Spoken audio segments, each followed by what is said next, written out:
Está no ar Gestão Pública em Debate, um programa que discute a administração pública nos âmbitos municipal, federal e estadual. Hoje nós vamos debater um tema que são os clubes de serviço. E para isso nós convidamos a professora Sônia Loyola, ela que é governadora soroptimistas do Brasil, ou seja, de todos os clubes soroptimistas do nosso país.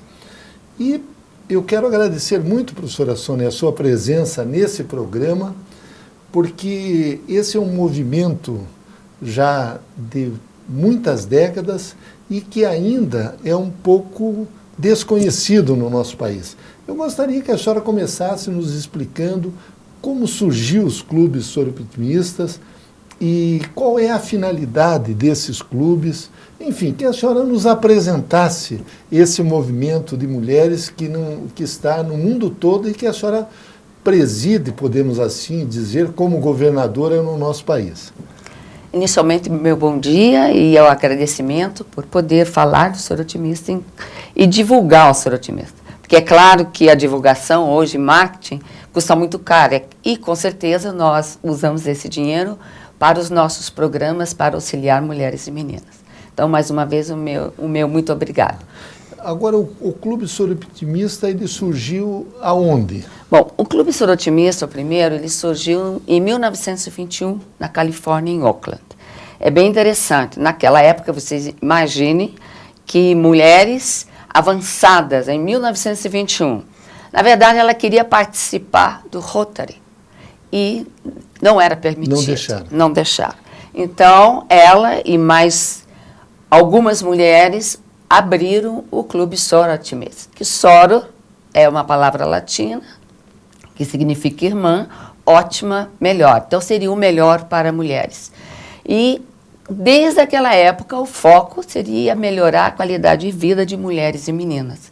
Claro que mulheres e meninas em vulnerabilidade socioeconômica. Então, surgiu, nós vamos fazer 100 anos agora em 2021. E a senhora preside, como governadora aqui do Brasil, são clubes espalhados por todo o nosso país? Sim, nós temos 27 clubes, mas o foco maior está na região sudeste. Infelizmente, norte e nordeste, nós não temos nenhum. Estamos trabalhando até, vamos ver se a gente consegue, para abrir um em Belém do Pará. Mas nós somos... no Paraná é o estado mais forte. Nós temos aqui 7 clubes. Temos em Santa Catarina, temos no Rio Grande do Sul, São Paulo, e Minas Gerais, Brasília e também em Goiás, na cidade de Goiânia. A senhora falou que os clubes soroptimistas, eles buscam o melhor para as mulheres e para as meninas. Que tipo de trabalho as mulheres que participam dos clubes, elas realizam? Qual é a atividade fundamental que vocês fazem? Certo. Então, veja bem, as mulheres, nós somos constituídas, como é uma organização internacional, nós somos hoje cerca de 70 mil mulheres no mundo todo. E qual é a missão do sorotimista? É trabalhar para melhorar a qualidade de vida de mulheres e meninas através de projetos de educação, que possam levar a uma autonomia financeira dessas mulheres, para melhor inseri-las no mercado de trabalho. E nós, mulheres, vamos trabalhar através desses programas e projetos educacionais, para inserir, para melhor qualificar essa mulher. A senhora falou que também se trata de mulheres e principalmente meninas em situação de risco. Essa situação de risco que a senhora coloca por exemplo, gravidez de adolescentes, problemas que as mulheres acabam enfrentando, violência doméstica. A drogas.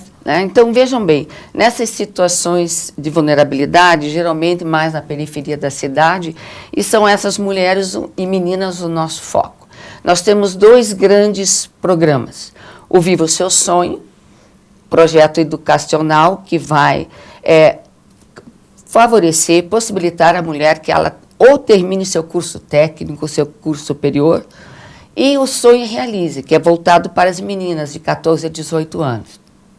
Esse Sonho Realize, nós desenvolvemos nas escolas, geralmente escolas da periferia da cidade, ou então em grupos onde existe aquelas meninas em situação de risco, que faz com que a gente vai transformar a visão daquelas meninas, né? Ajudá-las a pensar no futuro, fugir daquela rotina, quebrar o ciclo da pobreza. Normalmente, quando você entra, essas meninas elas nem conseguem olhar vocês, elas são muito acanhadas. Você pergunta qual é o sonho delas, o que elas gostariam de fazer, nenhuma tem nada.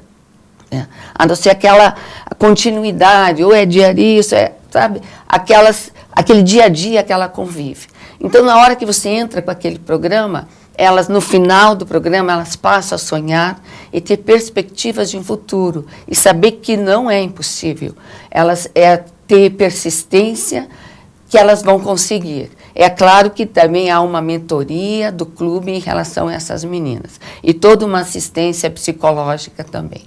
A senhora falou que o movimento Soroptimista ele surgiu na Califórnia, isso lá no início do século XX.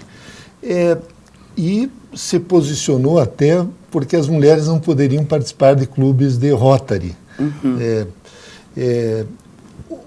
O homem, como é que ele pode contribuir, participar desse clube? Ele não pode ser membro, mas pode... na verdade, quando é o casal, né, geralmente, então, como todo clube de serviço, o Sorotimismo tem, a cada ano, um congresso, né, numa dessas cidades, onde nesse congresso vão demonstrar os prêmios, né, vão premiar os clubes que apresentaram os melhores programas e as premiações das mulheres do Viva o Seu Sonho.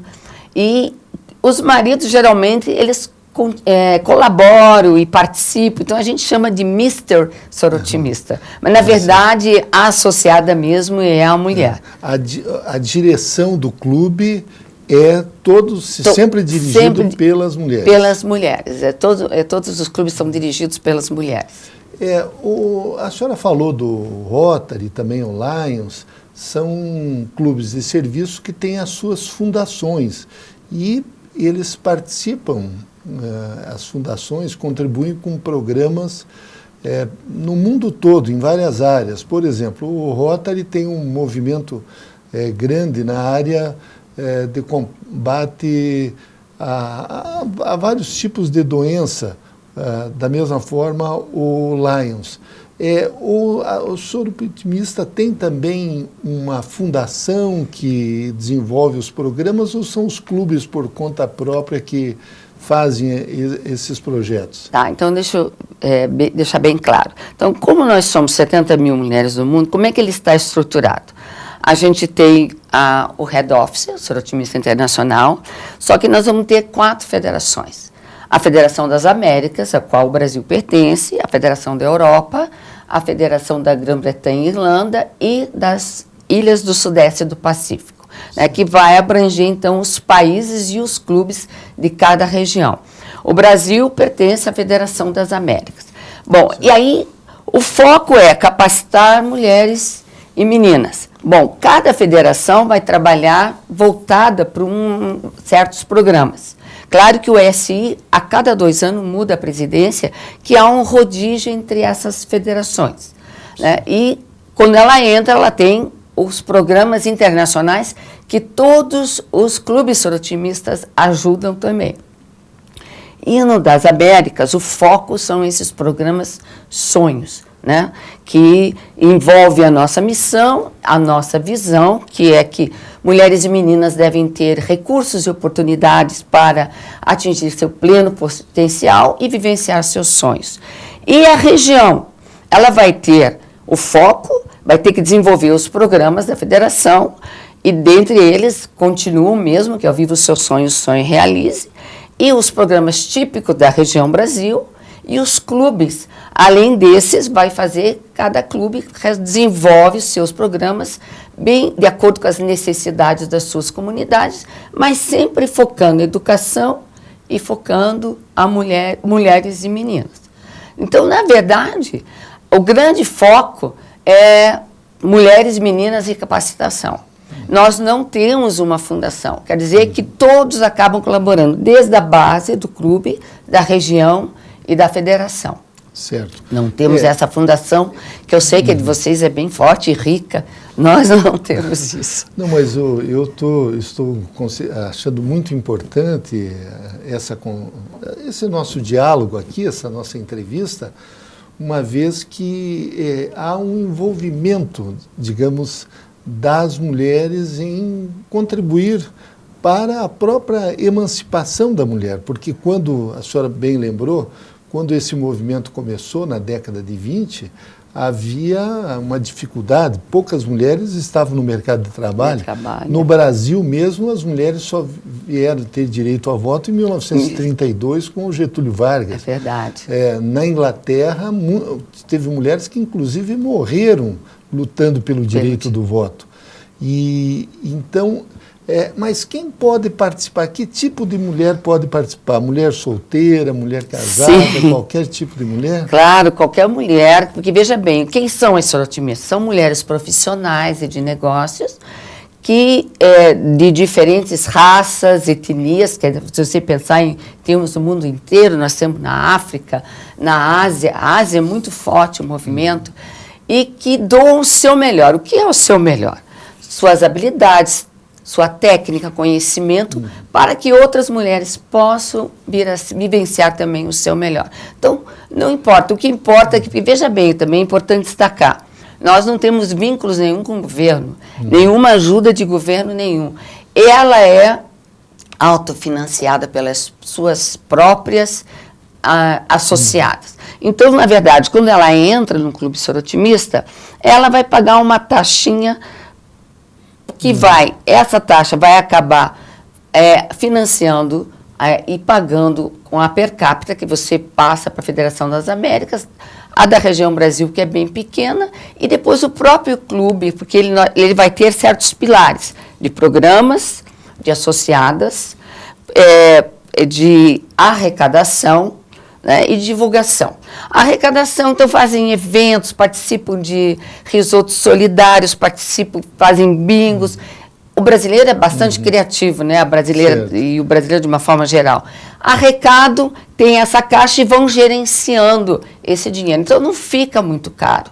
Entende? Claro que ela precisa ter uma renda. Claro. Por isso são mulheres profissionais e de negócios que acabam participando. E os programas também sempre são destinados às mulheres, às meninas. Às mulheres e meninas.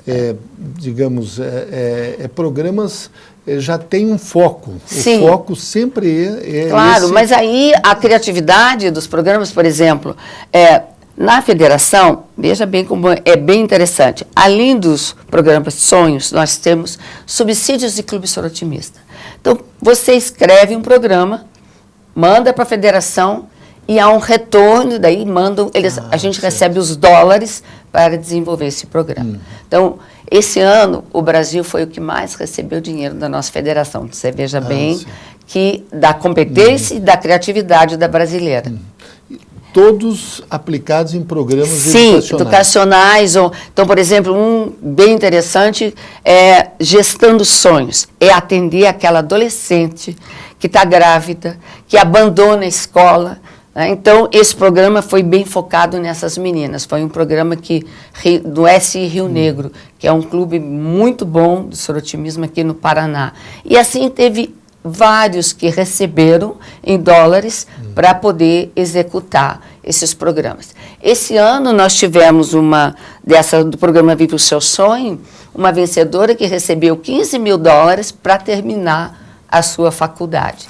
Então, e outra coisa bastante importante em relação ao sorotimismo, que você falou, desde da luta da mulher no início. Então, nós temos uma cadeira permanente na ONU e nas questões do debate, tudo que vai se debater em relação aos direitos das mulheres, a sorotimista faz parte. Né? E temos também representantes em todas as agências internacionais, em Nova York, em Genebra, na França, em Roma, nós temos representantes locais sorotimistas para debater as questões do direito da mulher. Eu estou entrevistando a professora Sônia Loyola, ela que é governadora sorotimista para o Brasil, para a seção do Brasil. O tema é clubes de serviço. E eu gostaria de perguntar para a senhora, porque nesse nosso programa ele está em multiplataformas, não só aqui em Curitiba e região metropolitana, mas via satélite ele vai para o Brasil todo. Eu gostaria de saber, é difícil, é complexo organizar um clube sorotimista? Não, não é. O que a gente precisa? A gente precisa ter no mínimo 12 associadas. E aí, é claro, vai entrar em contato com a diretora de expansão da região Brasil, né, e mesmo a governadora, e a gente vai dar os passos para a formação. Que você tenha aquelas 12 associadas, que você consiga montar uma diretoria do clube, né, aí você encaminha e abre aquele clube. É bem interessante que a diretoria do clube corresponde mais ou menos à diretoria da região Brasil e, inclusive, à diretoria da federação. Você precisa de uma presidente eleita, de uma tesoureira e de uma secretária. Né? Isso é fundamental para você poder abrir o teu clube. Tem um modelo de estatuto? Tem um modelo de estatuto, tem aquela burocracia que você tem que registrar em cartório, certo, como qualquer clube de serviço. Dizer, tem um CNPJ? Tem um CNPJ, isso. Então, mas não é difícil. Nós estamos com um clube bem novinho que nós montamos agora em Jaraguá do Sul, e são 18 associados, e são 18 jovens, são bem jovens, é um clube bem jovem, porque o que está acontecendo com o sorotimismo é que ele está envelhecendo, né? E hoje a correria da mulher na luta da sobrevivência poucas, principalmente nas cidades grandes. Cidade pequena é mais fácil. Na cidade grande, aquela mulher fica mais difícil de entrar no clube, trabalhar, apesar que nós temos muitas empresárias, inclusive, elas participam com as taxas que já estão ajudando, mas elas mesmas, para desenvolver o trabalho, elas não conseguem, porque elas não têm tempo. Mas já no interior é muito mais fácil, porque o tempo rende mais, a qualidade de vida é melhor, não tem esse trânsito louco, então, e de noite não tem aquela insegurança, elas podem fazer a sua reunião à noite, né? Vêm os filhos, atendem e vão para a reunião. Essas reuniões são periódicas? Sim, depende do clube. Né? Tem clube, o meu clube, o Batel, aqui em Curitiba nós temos 3 clubes, o SI Curitiba, Curitiba Glória e Curitiba Batel. O meu clube trabalha à tarde, né? Uma vez por semana. Tem clubes que fazem a 15 dias. Tem clubes uma vez por mês. Isso vai depender da região e das associadas, quer dizer, é bastante flexível. Agora, professora Sônia, em relação, como é que a pessoa se associa? Ela tem que ser indicada por uma outra associada? Como é que no início era, mas hoje em dia os tempos vão mudando. Certo. Se ela tiver interesse, ela pode procurar o clube.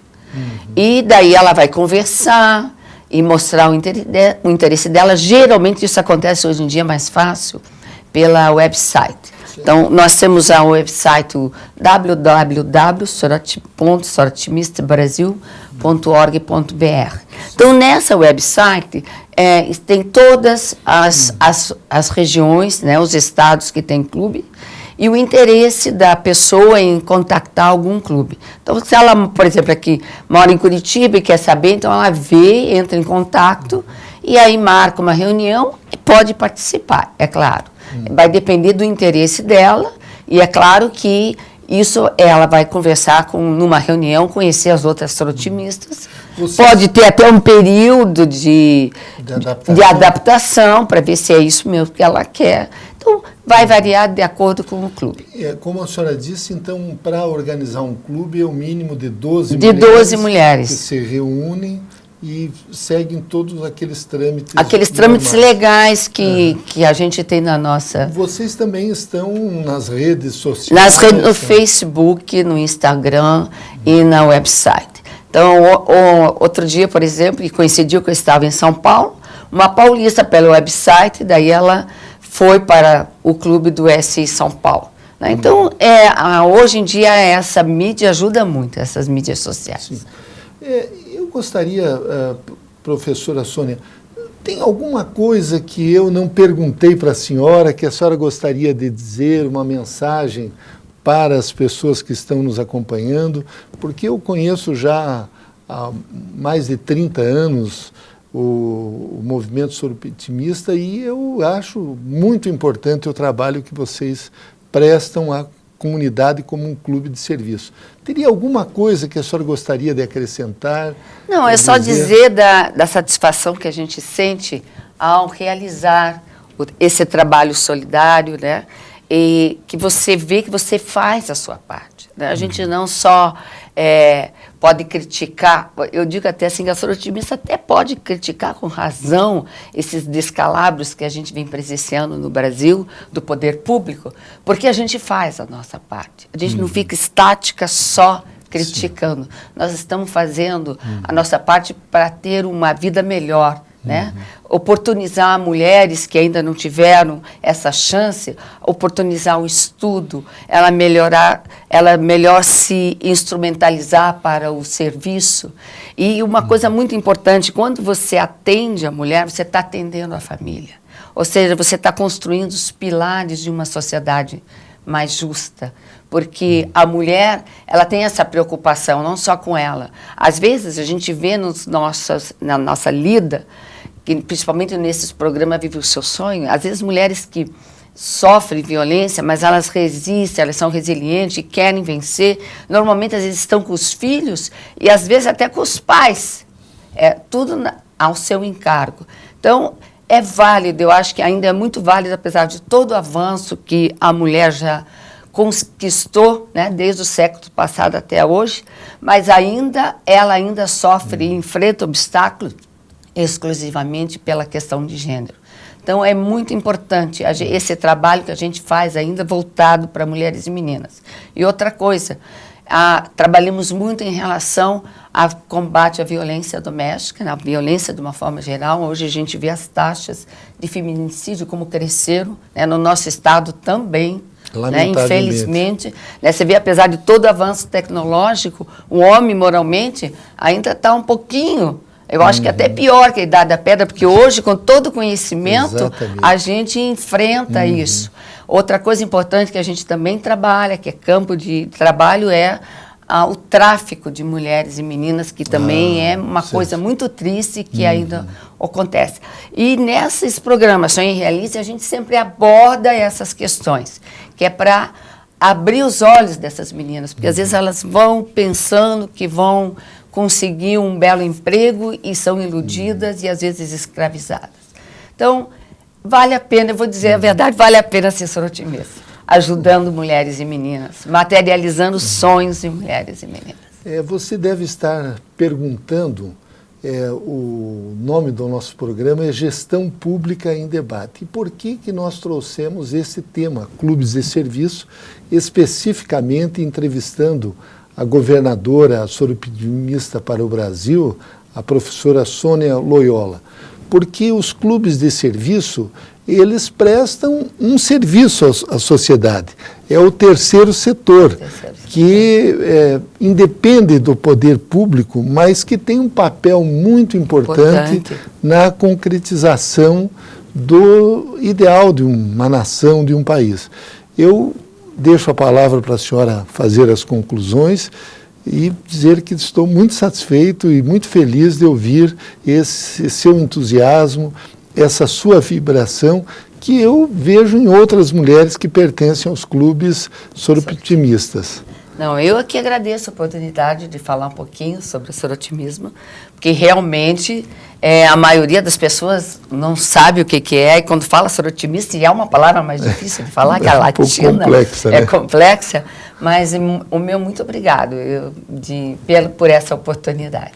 Então, nós entrevistamos em Gestão Pública em Debate a professora Sônia Loyola, ela que é a governadora do Brasil para os clubes soropitistas, e o tema de hoje foi Clubes de Serviço.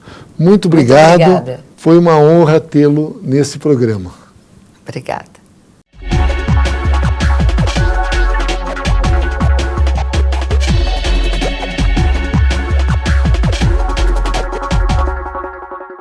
Você quer conhecer um pedaço do paraíso? Acorde bem e venha contemplar o gosto da natureza. Você respira e vive feliz nas piscinas térmicas de águas hidrominerais. Passeia, se diverte e deixa suas crianças à vontade em um ambiente perfeito para relaxar e ainda aprecia uma comida caseira acompanhada por nutricionistas. Aproveite a vida em um dos melhores hotéis hidrominerais do Brasil, Hotel Fazenda do Horizon, Gosto da Natureza.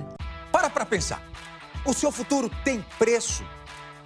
Por barato não sai caro. Mude. Escolha a graduação à distância Uninter. Aqui você estuda com o melhor conteúdo via celular e notebook e aprende a aplicar a teoria de verdade, com livros e kits práticos grátis. Tudo isso para você chegar com mais preparo no mercado de trabalho. Acesse já uninter.com e inscreva-se.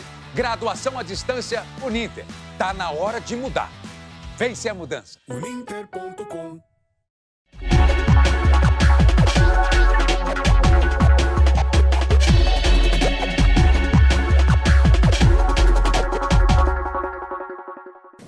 Está no ar Gestão Pública em Debate, um programa que discute e debate as questões relacionadas à administração pública nos âmbitos federal, estadual e municipal.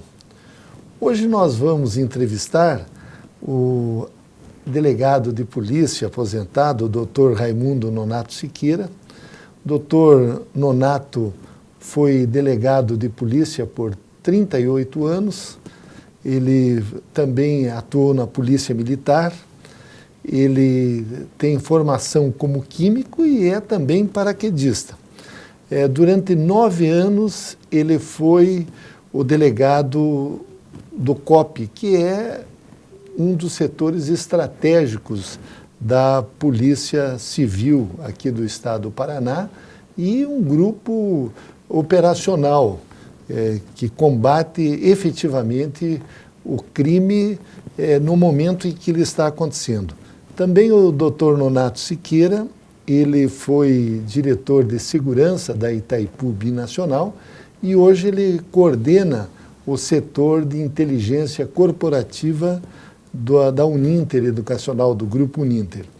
Eu quero dizer que conheço o Dr. Nonato há muitos anos, inclusive a sua irmã, Cida, que foi também escrivã de polícia, seus outros irmãos, e o Dr. Nonato é um exemplo de um policial dedicado à causa pública. E todos os amigos que eu tenho na Polícia Civil e na área de segurança têm o maior respeito pelo Dr. Nonato Siqueira e eu, particularmente, também tenho. Quero dizer que é uma honra muito grande poder entrevistá-lo, o senhor que é uma legenda viva da segurança pública no Paraná.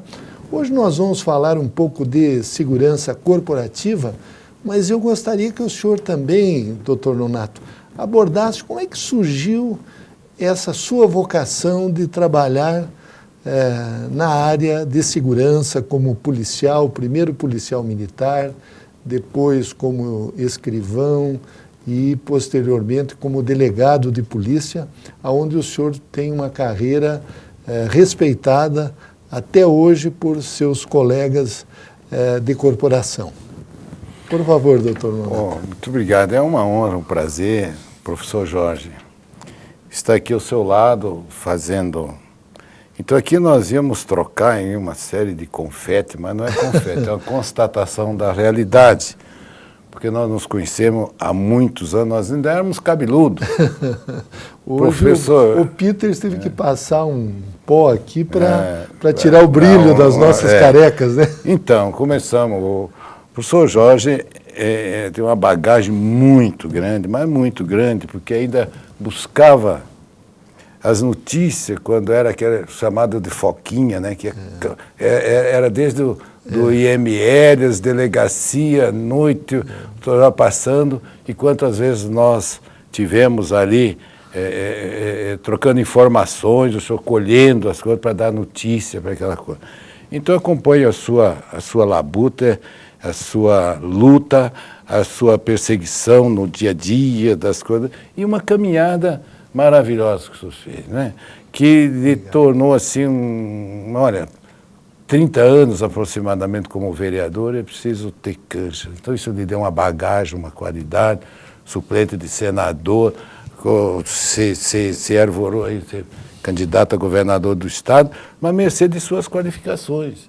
Ninguém vai se jogar numa empreitada dessa se não souber. Então, o senhor tem uma bagagem muito grande. Bom, feita essa troca de confetes, mas que são reais, eu queria dizer uma coisa. A gente não inventa as coisas, porque o tempo registra, o tempo tem uma tábua de mensuração que registra o nosso caminhar, né, professor Jorge? Então, isto que está aí posto.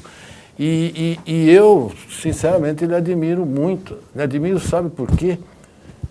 Pela sua humildade. Obrigado. Doutor. E eu aprendi a ser bastante humilde. O nosso mestre, às vezes, acha que a gente tem que ser um pouco mais sério, mais sisudo, porque é delegado. Tá? Eu gosto de brincar, porque da brincar você leva alegria. Então, isso não quer dizer que você seja... Né? As pessoas, muitos, às vezes, enganam.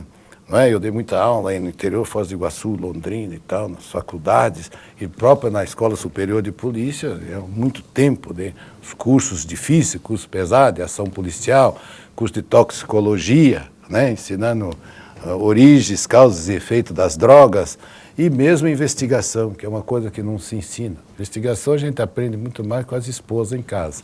As mulheres sabem muito para nos ensinar. Olha, o senhor falou uma coisa interessante.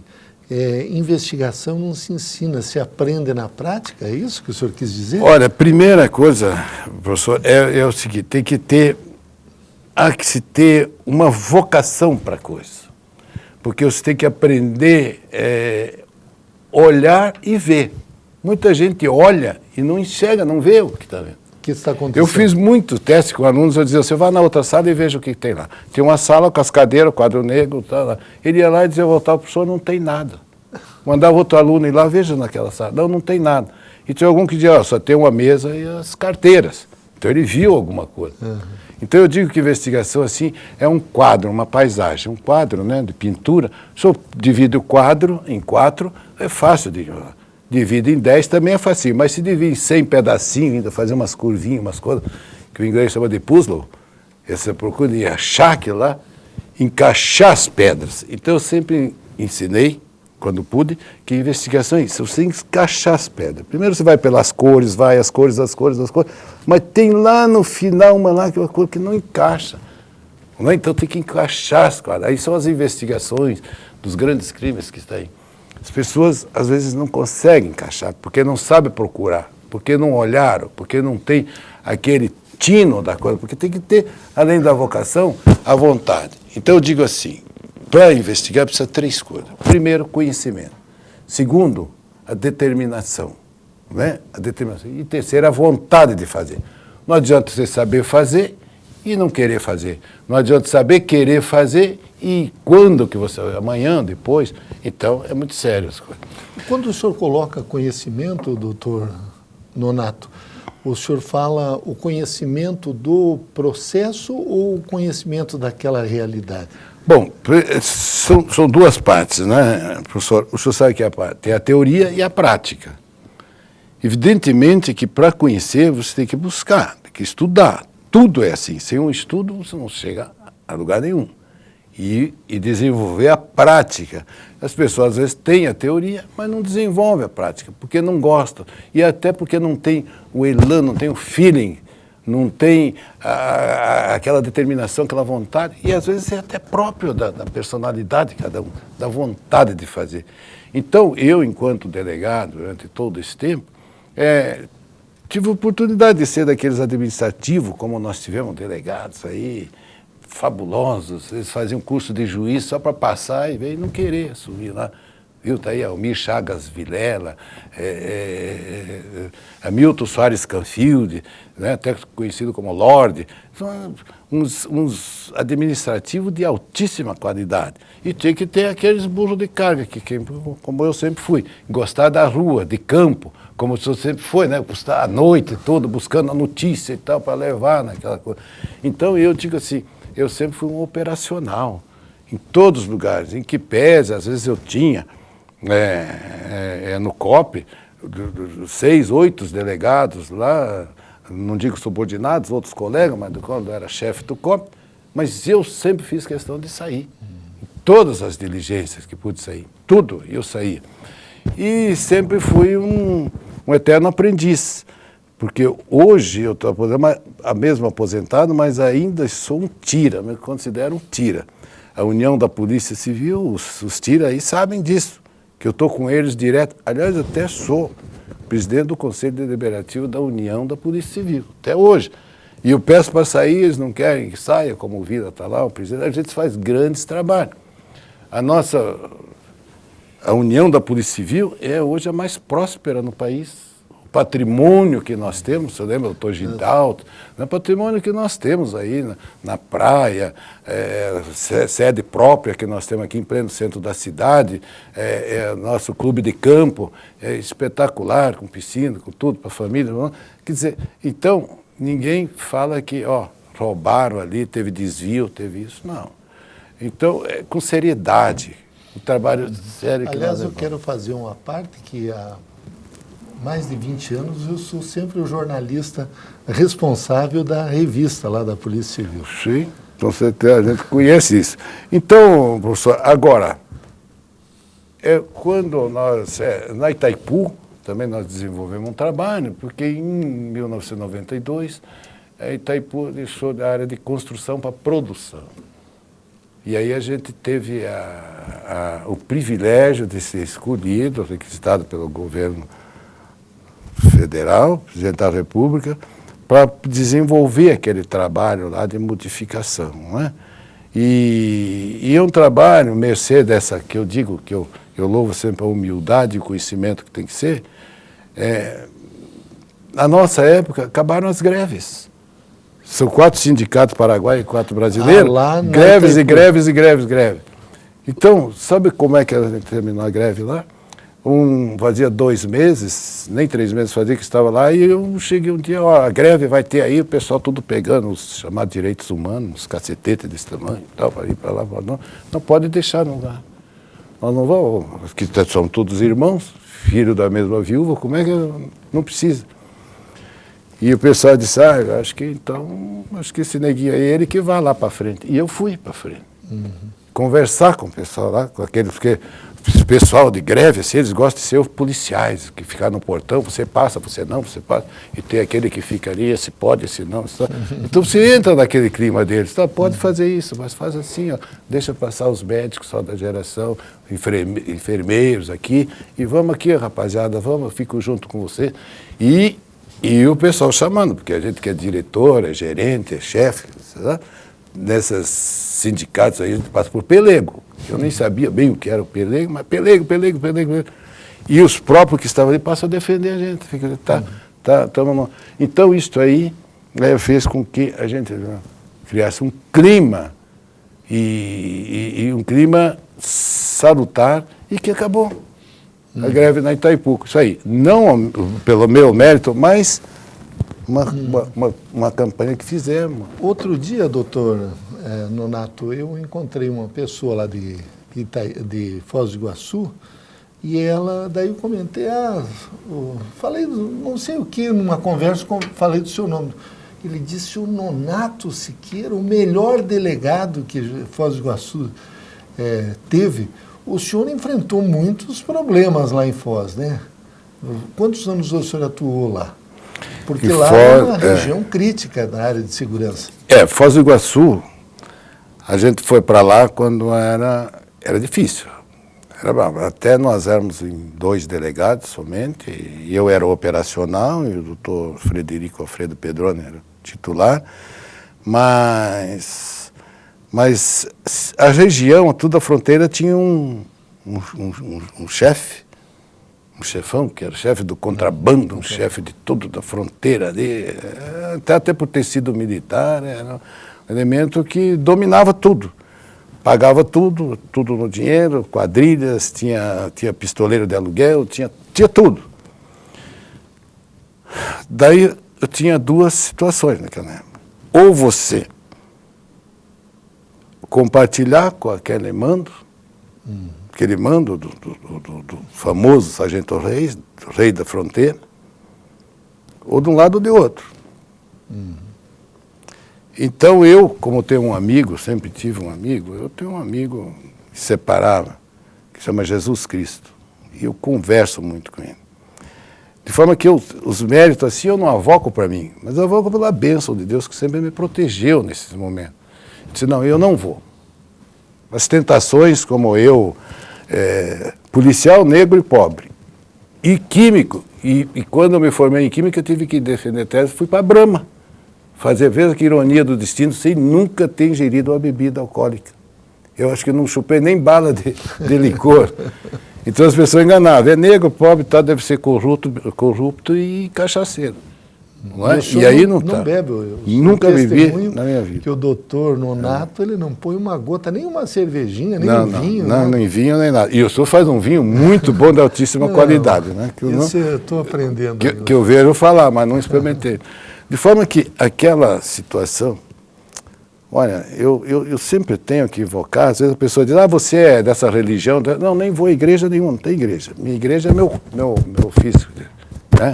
É meu corpo, e o universo, e Deus comigo. Então, eu segui, Deus sempre me livrou de tudo. E eu pude colocar a casa lá em Foz do Iguaçu em ordem. Sabe por quê? Porque combatemos e acabamos com aquele reinado daquilo lá na época. Não por bravata nem por valentia, mas por necessidade, porque a gente precisava dizer para que veio. Enfrentar aquele crime naquela época organizado e aquilo lá. E Foz foi citando e a gente pegou um certo conhecimento. Então a pessoa diz isso aí, assim, né? Então pudemos desenvolver trabalhos bons lá e Foz do Iguaçu com paz, sucesso, e tivemos bastante sucesso em Foz do Iguaçu. No COP, doutor Nonato, o senhor ficou por 3 gestões, 9 anos. E também o COP é basicamente operacional. O senhor enfrentou grandes quadrilhas. No seu tempo e hoje, que comparativo o senhor faz? Claro, hoje o senhor está fora, acompanha mais pelas notícias, mas me parece que naquela época a polícia atuava mais, ou eu estou enganado? Não, investigava mais, pelo menos. Exatamente, mas o senhor sabe o que acontece. O COP, por exemplo, a gente pode desenvolver trabalhos muito sérios, combatendo até desvio de soja no interior, aquelas... E tivemos a oportunidade de participar de grandes operações aí, como o assalto do Banco do Brasil de Goerê. Famoso, né? Não é? Famoso. A chacina de Carambeí. Não é? Os sequestros e assalto a banco aqui não escaparam nenhum da nossa região. Foram presos, resolvemos o problema. E hoje a gente vê toda semana aí o pessoal estourando caixas eletrônicos, né? Então, hoje se fala naquilo que nós estamos procurando desenvolver. Num desenvolvimento de inteligência na polícia, não é? Mas só que a inteligência, o senhor sabe que a inteligência hoje se coloca até nas portas de casa, né? Você passa, a porta abre sozinha, fecha sozinha, abre no controle, então a inteligência é muito relativa. Artificial, né? Artificial, né? Mas, eu diria assim, é preciso que a vontade, né, professor Jorge, a vontade de fazer, o saber fazer, daí eu digo que até por ser humilde tem que ter qualidade, tem que saber fazer, só é humilde quem tem competência. Então,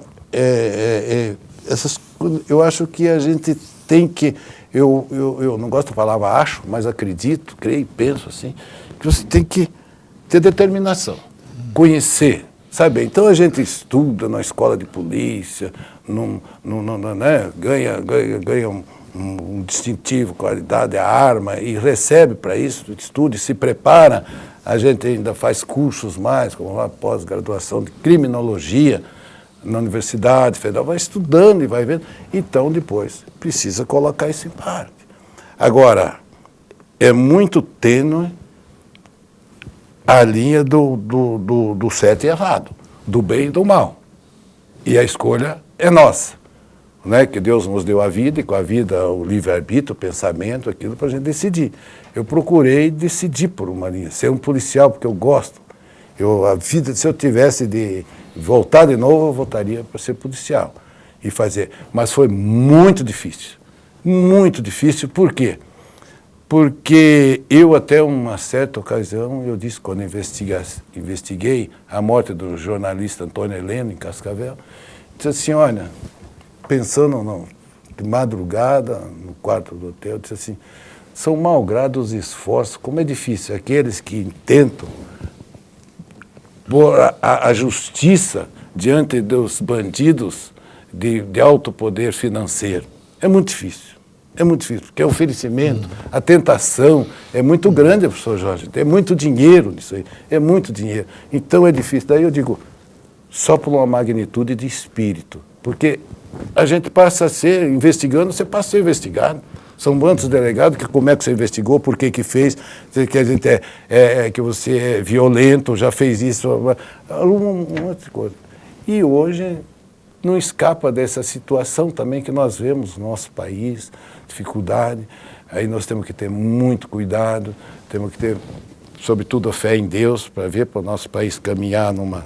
Mas nós estamos antigão aqui na Uninter, eu vim para a Uninter atendendo aí um chamamento do professor Wilson Pique, nós já tínhamos aí um relacionamento mais antigo, e atendendo aí.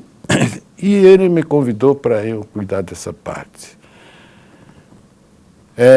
Eu fiz uma contraproposta, professor, que gostaria de desenvolver, então, alguma coisa aqui nessa área da inteligência, na área do que a gente conhece. E ele concordou. O que era isso aí? A Uninter já tinha, porque eu conhecia já o espírito e o desprendimento do professor Wilson, do chanceler e dono da Uninter. Ele é um gigante, mas o coração é maior do que ele. Então eu me aproveitei dessa fraqueza dele, de gostar de fazer bem para os outros, e pedi algumas coisas, se pudesse ajudar alguém com uma bolsa de estudo, aquele pessoal da segurança que não tinham condições até para estudar. Eu referia aos escrivães, aos agentes, aos guardas municipais, soldados da Polícia Militar, agentes da Polícia Federal. Ele me deu uma liberdade para algumas coisas para poder ajudar, porque eu estudei com fome e com muita dificuldade. Eu quero dar um testemunho aqui, o doutor Nonato. Eu conheço 3 das suas filhas, uma que é juíza, a outra que é advogada e uma terceira que é psicóloga, né? Exatamente. Não sei se faltou alguns dos seus filhos. Nessa vida de policial, não é fácil criar 3 meninas e o senhor se deslocando para várias partes do estado do Paraná como delegado, uma hora em Foz do Iguaçu, depois em Londrina, Curitiba. Como é que foi esse processo todo e o senhor educar 3 garotas e que hoje são destaques na nossa sociedade? A gente sempre pôde transmitir a eles, porque o melhor ensinamento é o exemplo que se dá, né? O exemplo arrasta as coisas. Então, por um exemplo. E a condição de poder, a possibilidade que eu tive de fazer estudar, e eles gostavam. Todos os filhos gostavam de estudar. E eu tenho um filho que ele tem o dom de desenhar, mas está lá mora em Boston, hoje é lá nos Estados Unidos, está lá, tranquilo, casado também, com os netinhos lá que já tenho lá, e feliz lá, está bem desenvolvendo profissionalmente, que partiu para o design. Ele saiu para a arte de design, publicidade, essas coisas. Mas as minhas filhas gostavam de estudar, então eu, graças a Deus, tenho um orgulho muito grande, e minhas filhas aí, a Ana, que me ajuda muito na Uninter, trabalha, é advogada, professora de inglês. Cuida da área de quando ela se formou em inglês, então agora você vai estudar mais alguma coisa. Né? Mais alguma coisa para você aprender mais ainda. Então fez na Universidade de Oxford, na Inglaterra, para ela ter a filosofia em inglês. A outra que é psicóloga, você está formada agora, vamos fazer mais uma especialidade para você. Ela atende crianças e tal, e vai, é um tipo diferente. Ela não tira a criança do local e vai estudar lá e vai fazer essa parte psicóloga lá na coisa. E a outra que é advogada também, é juíza de direito, uma menina aí, mas dura na queda, dura na parada, faz júris difíceis, que eu faço questão de estar, às vezes, com júri, quando ela vê negócio de PCC, de tudo lá em Santa Catarina. Mas eu gostaria, só de dizer aqui, esse é o dia a dia da gente, a família está em primeiro lugar, é uma família, o grande patrimônio que a gente tem. Olha, nós vamos entrevistar sobre outros temas aqui nesse programa o Dr. Raimundo Nonato Siqueira, ele que é delegado aposentado de polícia e ele cuida da inteligência corporativa da Uninter Educacional S.A. Eu quero agradecer muito a sua presença, Dr. Nonato, dizer que foi uma aula para todos nós aqui e eu fico muito feliz de ser seu amigo há muitos anos, da sua família, e o senhor que é um exemplo dessa área policial, e não só como policial, mas como ser humano.